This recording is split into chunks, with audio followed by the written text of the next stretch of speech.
Hey everybody, Mark Masters, Always Bookin Comedy. We're back again. We got a killer episode today with Phillip Kopczynski. Hope I said that right, out of Spokane, Washington. It's close enough. It's Kopczynski. I think it's good. I actually like the variations. All right, Kopczynski. Kopczynski, everybody. Well, with a name like Kopczynski, Phillip, how'd you get into comedy? When I started, a lot of people told me I should change my name, but because they're like, that's not a show business name, dude. You can't get booked with that name. But I don't know. I feel like it makes me more interesting. It makes me seem ethnic, so that you really need anything to not just, and it's not, people are like, oh dude, it's so hard to be a white guy right now. It's not hard to be a white guy.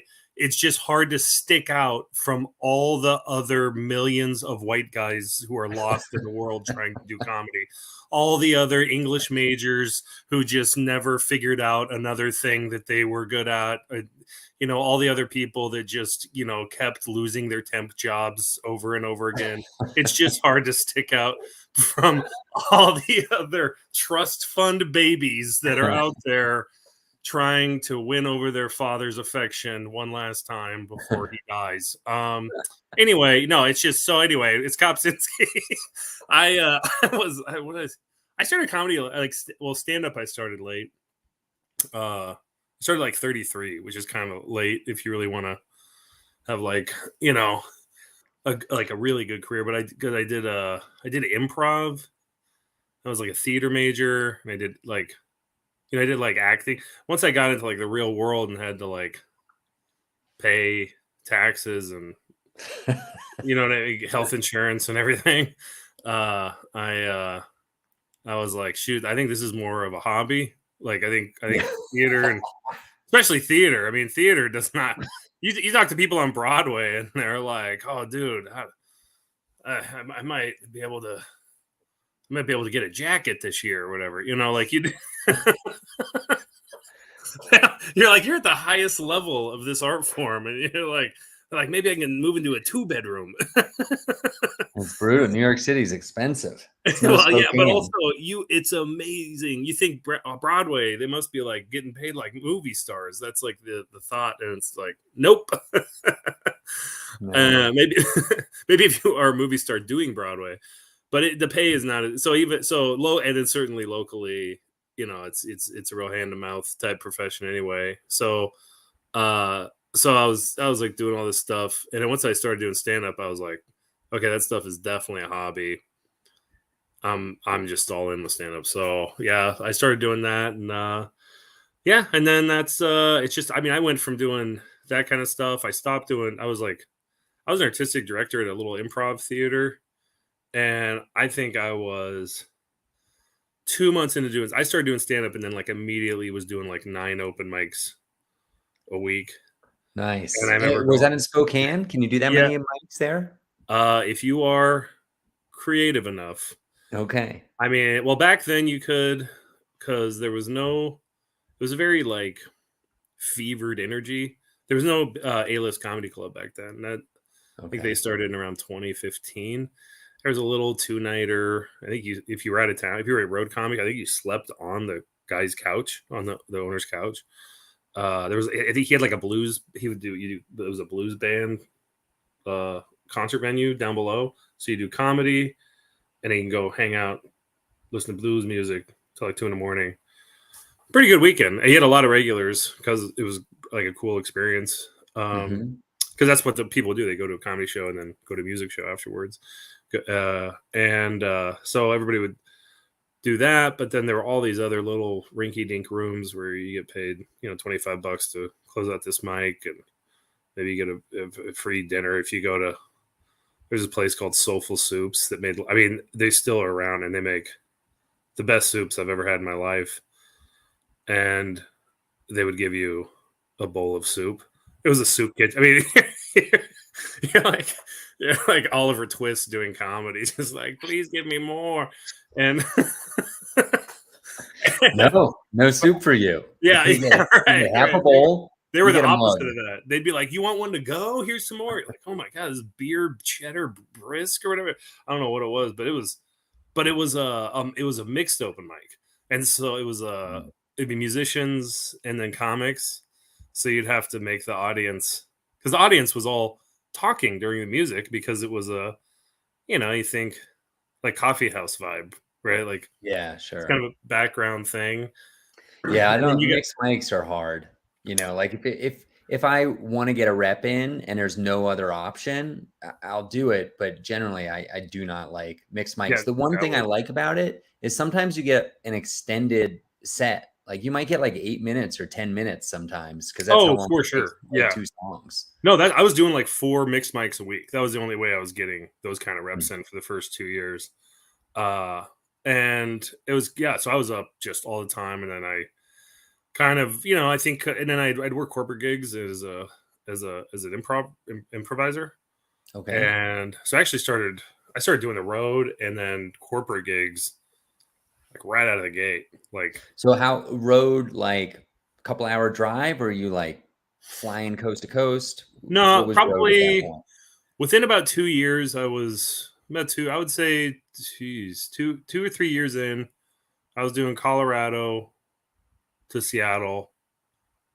And then sometimes I make it as far down south to Arizona. And then I'm only 2.5 hours from the Canadian border. Okay. So I'd go up there too. I'd go up to Canada. And because I would do some commercial acting.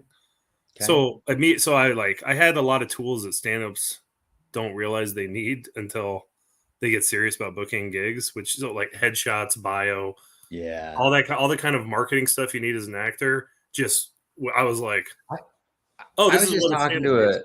a showrunner the other day about how surprising it is how very funny people, you just Google their, like you're trying to make a show poster, right? And Yeah, they don't have a website and you Google their name with comedian and like the best picture they have is like 200 pixels by 300 pixels. And yeah, it's yeah, barely of them. It's of like the back of their head. yeah, It's like, what is going on? Like, why yeah. is it so difficult for people to have one decent photo of themselves that you can stick on a poster or use on Well, promotional on the other material? side of that, it's really frustrating when I've been booked for a show and people don't ask where they can get that stuff, and they go to my Facebook and Oh, pull a picture of like me with my dog. I'm like, that's not.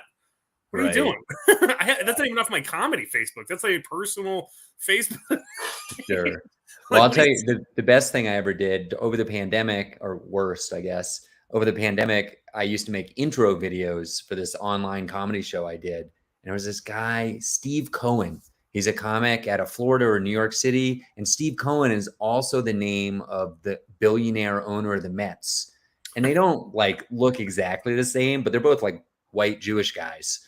And so I ended up putting in a picture. I couldn't find any pictures of this comic, but then I found this picture and I probably should have known since it came out of like Forbes or something.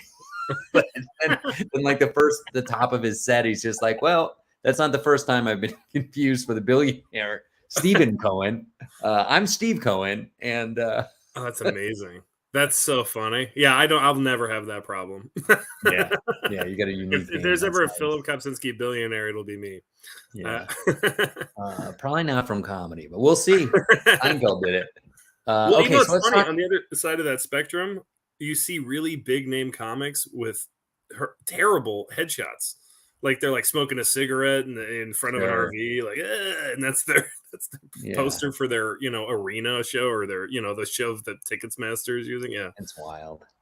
Okay, so over the years, have you run some shows? Are you a showrunner as well? Well, so I started, because I'm in Spokane.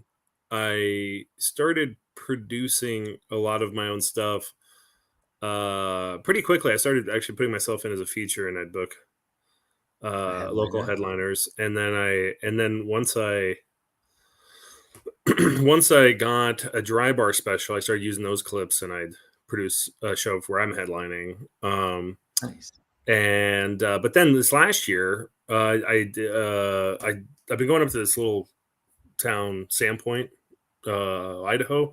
So where yeah, no one's. I mean, it's 8,000 people, but they have a ski mountain there. To me, it's like, so within Spokane, within a 2 hour radius, there's like 4 ski mountains, Okay. and this one, Schweitzer, is like the best in my opinion. They got high speed lifts. They got, you can ski and ski out lodging. They got, it's like cool old school vibe, but it's starting to get really expensive. So they have a 100-year-old theater there, and I've been going to their small theater for a very long time. And a couple years ago, I was like, well, let's just go for it and rent out the big theater and see if we can put on a show. It went really well. So the next year I booked three shows in the ski season, January, February, March. So then that was this year. That series just ended, and it was the first time I had booked out. I had booked other people, you know, and Nice. and yeah, it was great. It was a lot of fun because I got to be kind of a little ski weekend each Yeah. weekend. You know, because in the budget I put myself up on the mountain. I'd have the headliners and the features come out for 2 nights, even though it was a 1-night show, because Hmm. it's a big enough show to do that. And They come out the night before. yeah, and also Yeah. because it's so hard to get up there, Yeah. Yeah. and it's The the highway snow could from close or yeah, the flight exactly. could Yeah. get canceled. That's Yeah, smart. the March here had I might have had the most snowfall out of January, February, you know, the main months of the ski season. And so when the wheels landed for the headliner on his plane, I was just so relieved. I was like, oh man. Because it's like, yeah, that's, I mean, we were, you know, radio ads, big social media campaign. And it was like, if this guy doesn't show up, we're, you know, we How could much are you selling tickets for? do VIPs 40, 25 for general admission. Okay. And it's, and then 30 at the door. But yeah, sometimes we So, were doing really well with them. None of them sold out ahead of time. But it's like, it's so funny doing comedy in towns like that. They're not like good set. They're like, thank you.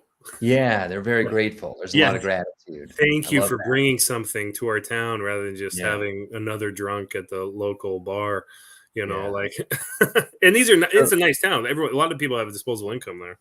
is that theater set up for comedy, or do you bring in lights, or what's Oh the yeah, no, it's a full-fledged um theater. They did a massive remodel in the, I want to say, early 2000s or something. okay. So it's a good sized theater. It's like 440 person theater. It's got a lot of, you know, it's like, it's, you know, these old theaters, they got the big kind of dome ceiling, and Mhm. it's really cool. It is That's older, awesome. you know. Yeah, you go backstage, it smells like you know, doing a high school production or something, you know.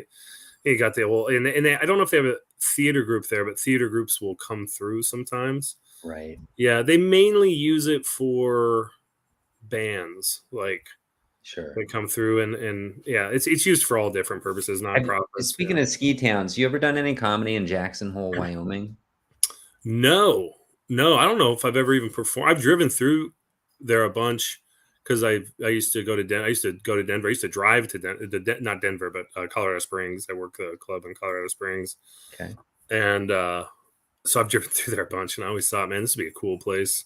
Yeah. Do you produce a show out there, or No, you ever done no, a show out there? never. But I in Vail, Colorado, which is another ski town. I run the Vail Comedy Show. Ooh, Yeah, that sounds run Vail. fancy. Yeah. Yeah, it is. We also do one in like a burb of Vail called the Eagle, Colorado, and that's even more fun because the audience, like you're saying, they're so grateful that you Yeah. came. It's a little far. It's half an hour farther from Denver, and so they get less live entertainment stuff. And you get. I always say like I'd rather a lifty in the crowd that's pounding PBRs than somebody wearing a fur coat. You know, Oh, the sure. local is going to laugh better, you know? Yeah. Uh, Yeah. so Well, and yeah, and that's, I will say, and it's funny. A lot of these ski towns on this far west are currently going through this transition of, are we fancy or not? yeah, And Vale, like, I mean, I haven't skied there, but I've skied at Breckenridge, and it's like they're fancy. Like and I gotta believe Vale's the same way, where it's like, yeah. Yeah, and I it's run it. Well, Breckenridge is owned. The ski resort is owned by Vail. It's all the yeah, same company. And I also I started a show in Breckenridge at a little 150 person movie theater this year. So we've been doing that. Done a so few are you doing shows the there. same thing? Are you trying to like sneak in laps after the show, Yeah, or sure. I loved it. I mean, I'm a snowboarder yeah, myself. I love it. I love, you know, I live in Denver. That's like 2 hours from, or an hour and a half from Vail or Breckenridge. And I've been riding those mountains for 20 years. So it's Yeah. the best day ever for me is ski during the day, snow sports during the day, and then do a show that night. That's awesome. That's the dream. Yeah. Yeah. No, that's great. I think the best time for me is when I've wrapped up the show and then the next day. That is really when the best, especially because you don't have the stress and the pressure of I tried to get laps in the morning before the show, and by every time it was by 10:30, 11 o'clock, it's, hey, our tickets aren't sale online anymore. Hey, can I get my so and so is doing that, and the volunteers hit me up and whatever, and I'm getting the comics are like, oh, I don't know if I can do dinner, I'm trying to save my, just a avalanche of stuff is coming in. And then also there's I still, like, we were up there on a powder day, and it was my son comes in. My son's 16, he helps me work the door, and it's kind of a family circus, honestly. My wife's checking people's tickets, and then I MC the show, and there was a powder day. We were having a great time, but also, like, it just, if I hated walking away from that, but it was like, well, I guess I got to. And then there was this kid that was he was, I wouldn't say he's out of control, but he was definitely skiing beyond his abilities, and he skied over the back of my son's skis. And I just thought, let's just get out of here before. We don't need to end up in the ER. Yeah, well, and it was more like me thinking about my son in the ER, being like, I got to get a new person to help me with the tickets outside. Hey, buddy, you broke a rib. When you get off, when is your shift over? Yeah. Hey, can you do you have a smartphone? Yeah. You have the organizer app from Eventbrite. Right. Yeah. Well, that was funny. My son was that app was on his phone. Yeah. So there's a part of me that's like, don't get your phone away. Need to take his phone. Sure. So, okay. Tell me, you've been doing this a long time. You've been in the game for a while. Tell me a funny venue story. Maybe you're producing a show. Maybe you're on a show. Oh man. Could be a bad story too. Doesn't have to be funny, just notable. A funny venue story, this is almost I don't know, I feel bad because I'm in Eastern Washington, and I started doing comedy, and I still do a lot out in rural areas. And there's so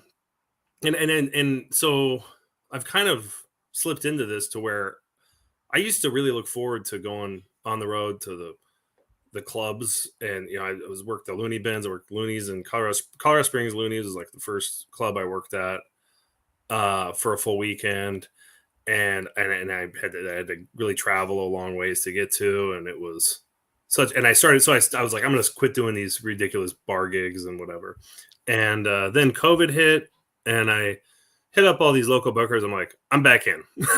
If you guys got these silly bar gigs, I'm like, whatever. It was because clubs were canceling and then what I mean? And everything got compressed down. Exactly. Yeah. Well, and that's the hard thing is the big acts were all the theater acts were fighting for theater space. And so then you saw theater acts come back down to the clubs. Yeah. So yeah, exactly what you're saying. So then I was like, it's not even worth me trying to market myself to clubs anymore. And I honestly make more money it's financially more responsible for me to go to these ridiculous bar gigs in the middle of nowhere. And also I'm from a town of 500 people. Like I'm like undercover one of them in a way. Sure. So I can't think of the name of this town, but it was it was an Elks Club up in, it's a town called Republic, Washington. It's the county seat for a county that is the least populated county per square footage of any county in America, I believe. It's a huge county with like one little bitty town and then just hill people. A lot of marijuana grows. I think there's a barter festival somewhere up in the middle of there, and a buddy of mine goes to that barter festival who's a comic. Mm-hmm. And he's never really hit down the road much or anything, but I was like, dude, this is the gig for you. Like that, I go do that barter fair gig and do that barter fair joke at this gig, and you're gonna crush harder than you've ever crushed in your life. And this, so just to give a little bit of this, Elks Club made national news in the beginning when the COVID shutdowns happened, because they threw a protest party. Okay. And he had this, it filled up the place. Kids were playing, bluegrass music. The Republic, the what was it? I don't know what it's called. The representative is what I meant to say. The representative showed up and he's like, "You guys are fighting the right fight." That led to the largest COVID outbreak in America at the time. It was like early on. It was bad, and it was so bad that the guy, the local representative who showed up, actually shut that county down further than what the governor was, further than what the protest was, which was the funniest. I think a couple people even died, but it was this whole crazy thing. So these people are just wild ass people up there, and so this is like a year beyond that. For them, COVID was over. Like it had been over for a long time. It never started. It was never. It started. 2 people died. It was over. Like that was COVID was over for them by June 2020. And I get up. I get there, and it's an old Elks Lodge. Like I think they had like what appeared to be a stuffed, I think they're illegal to have like a bald. They had a stuffed bald eagle. Yeah, before a certain year. Yeah, so they were okay. They're like very proud. They're very proud of this bald eagle. These people are very. And I remember working out in the middle of the day, and it's about a 2-hour drive from where I live. And I call up my buddy, and I look at the poster, and I'm like, "Oh my god, this starts at 6:30. Like I gotta go in like an hour. I had to jump off a treadmill. I'm calling my buddy. I'm like, "Hey man, can you be at my house in like an hour? This thing starts at 6:30. I thought it started at 8." And so he makes it over. We drive all the way up there. I get there. I go to the show. I go to the guy putting it on, and I'm like, "Hey man, why are we starting at 6:30?" He goes, "Dude, if we start any later than this, these people are going to be so pissed drunk by 8 o'clock. We will not be able to do a show." Sure. I'm like, all right, whatever, dude. We start the show. There's a guy that lives in Republic who had done stand up 2 times, and I'm looking at the crowd, and I'm like, "Oh, this is going to be off the hook." Like I just know Rural Rooms, and I'm like, this is gonna be great. And I'm looking at my buddy, I'm like, you're gonna be so happy I booked you for this. This guy that opens, he had done comedy like twice, and so everybody's like, he's our local, guy who's gonna be famous. He goes up there, and to the most friendly audience, the people know him. He just bombs so bad, like, and they're like rooting for him, but he just wasn't fun. He couldn't work the mic. Punchlines. Yeah, no punchlines. He's messing up the mic. My buddy gets up and probably has the best set of his life. I mean, he just murders. He does a story about the barter fair. It's a local story. He crushes. I get up there, and it is like a scene from a movie. I mean, I was recording the set. I couldn't even use the audio. I had a boom mic and everything because it was just. And then people weren't even laughing. There's their drinks are shaking. I mean, everything. I'm making fun of how goofy this whole place is. Because it's really old. They all have plastic glassware, and it's because they're just when they start going, they're banging on the tables and stuff. And sure enough, we're getting close to the end of the show at 8 o'clock, and it's getting like real rowdy, real drunken, rowdy. I mean, and it got to the point where a woman stands up. I mean, I'm getting to the end of my set. A woman stands up, an attractive woman, but she's probably in her mid-50s, but very attractive, mid-50s, stands up, starts pushing her breasts together and starts doing this. And I'm like, whoa, what are you doing? Like, have you not heard my act? Like, I'm married. I can't sign your boobs. And then she turns around to the audience, and then they start going nuts, and they don't know her. Like she could, for as I know, she could be like the local dentist assistant, like, I mean, everyone's, and they start standing up, And I go, listen, everybody, the bartender just told me that if you guys don't sit down, they're going to stop serving alcohol. And everybody just goes, oh, shit. They all sit down. And I pitch my merch at the end of the set. And it's like, my shirt is, I have a shirt that says, I don't quit when I'm tired. I quit when I'm done. And then you lift it up and print it underneath. It says, this shirt's about giving head. It's a silly shirt. And there are small towns throughout America that I think everybody gets together and wears these shirts. So I've sold a lot. These shirts are almost paying for my son's first year of college. Like I have sold a lot of these shirts, and I've been selling this since 2018. And I'm at a point where I'm like, I should keep selling it because my kid is going to college, but I just don't know if I can, Yeah. I'm like the old magician doing the trick, like, all right, get in the box. I'm going to sew you up or whatever. But it's just, I just can't. So I pitched this shirt, and it was like, in like movies, like there's comedies where somebody pitches something like an old town snake oil salesman, and at the end of his shtick, it cuts to the townspeople and they're all waving their money. That is exactly what happened in this. These people started waving money in the air and I literally, this is a $20 t-shirt. I sold almost $700 of t-shirts in a room of 65 people. Like, wow. I was just like, here. I've sold more shirts in one show before, but usually it's like a big room. There's like 300 people. Like, this was a small bar gig in Republic, Washington. It was so crazy. And I was just here. I'm just trying to sell, just trying to keep things moving. And this lady came up to me, and she had like wild hair. She had a mask. She was the only person with a mask on, but her mask had like a crazy smile face on it and a couple bad words on it. And she just looked nuts. And of course she wasn't wearing it. I was like down below her chin and everything. And she came up. Yeah. she comes up. She's like, well, you said you wouldn't sign my tits, but you can sign my ass. And then she turns around like she's going to moon me.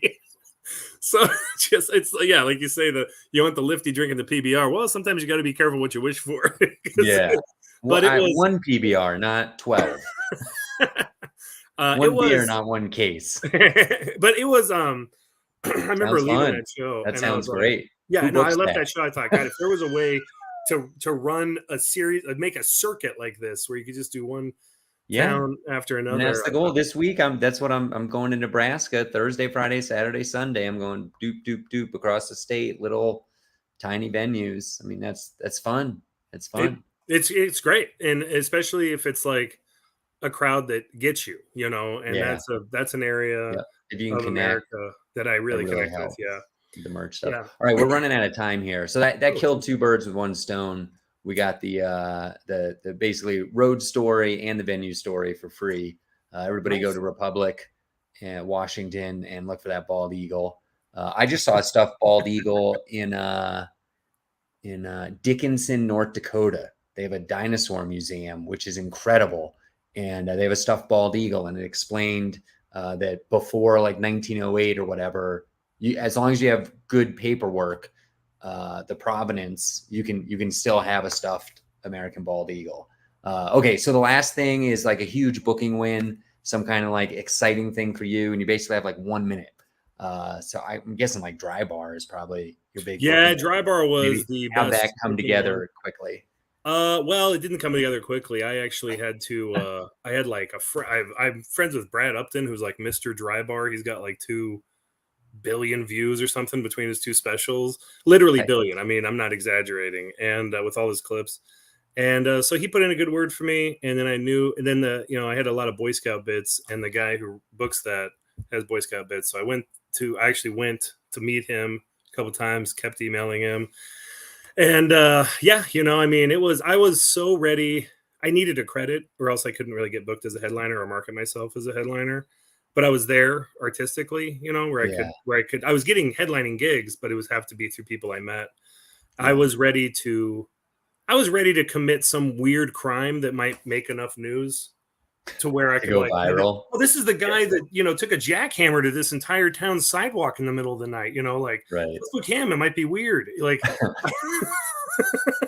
so that was a huge win because then I stopped having insane thoughts when I'm driving through all these small towns being like, dude, what if How long from the taping to the release? Was that a frustratingly long time? Yeah, mine was, I want to say September to December. So mine was actually fairly quick. I know some That people is who had to very sit on quick. theirs for a year. So I know some people who've had to sit on theirs for 2 years.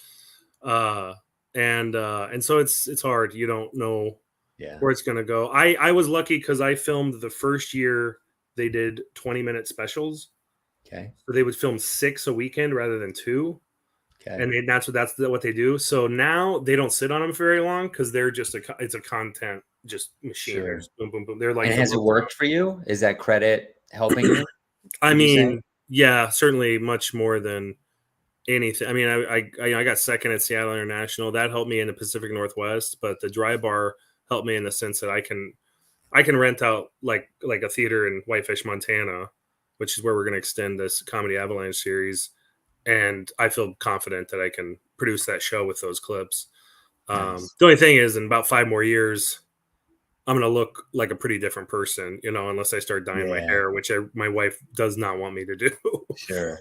All right, I got one last question I want to ask, and then we'll find out how people can find you. Sure. So in that show where you're producing that has like a 450 seater, what is your social budget like when you're marketing one of those shows? And what have you found is helpful in actually moving tickets in terms of promotion? Well, so my budget's like $2,000 for that show. Okay. That's a lot. And you're putting that into Facebook? That's social, Facebook, Instagram. Yeah, that's the 2. And then what's really helpful in how far out? Like how far before the show? So I do social a month out. Sorry, I should correct this. So I do a one ad that runs the entire length of the series. Okay. And then I do an ad, and then it's a month. It's a month before each show. I'll run that for a month. Sometimes if I'm doing my own show, it's 2 weeks, like out through. But it's a much lower budget for a club or something. But for those shows, it's like I want to say it's 2,000 total because it's 1,000, 1,100 for social, and then I do 900 for radio because the radio in a lot of these smaller markets is still like a medium that people pay attention to. Sure. And so it's an inundation with that. But then once the radio ads hit, it's like the sales just start climbing. And I think it's kind of like that slow, like once you've been exposed to something so many times, then it's like, then people tend to buy it. And so you're kind of wearing down the population with the social media. But you know, the biggest thing that helps is email lists. I've found if I have an email list, and as that series grows, hopefully the email list grows along with it. Right. Do you use MailChimp or something like that? Nah, I just have a spreadsheet, copy paste into and really hope I do BCC and don't accidentally. You need to get MailChimp, man. It's free. Yeah. It's free up to a certain level. I know. I only send out, one email per show, so 3 for that, so I'm like, I don't do a constant thing, but that email, that seems to help the best, Huh. Isn't that crazy? And that one's free essentially, because once you have the emails, it doesn't cost anything to send a big blast email. Right. Yeah, I should do that because it's me, like, oh, where did I put that spreadsheet? And is this the right one? And do it, Sure. so. All right. Phillip Kopczynski, everybody. Kopczynski, just like it sounds. Kopczynski. Can sound it out. Where do you want people to look for you? Get your dry bar special? Yeah. Come check out my dry bar. I got a thing called Comedy Dynamic special too. If you don't want to see just clean material, really, my YouTube channel and Instagram are the best bets. Are those under your name? Yeah, just if you type my name, there's me and a lawyer on the East Coast that I'm sure I'm related to. So if it's any law advice from a redhead, it's not me. All right. All right, Phillip, this is great. This is Always Bookin Comedy. We'll be back next Monday, and thanks for being here. Yeah, hey, thanks for having me.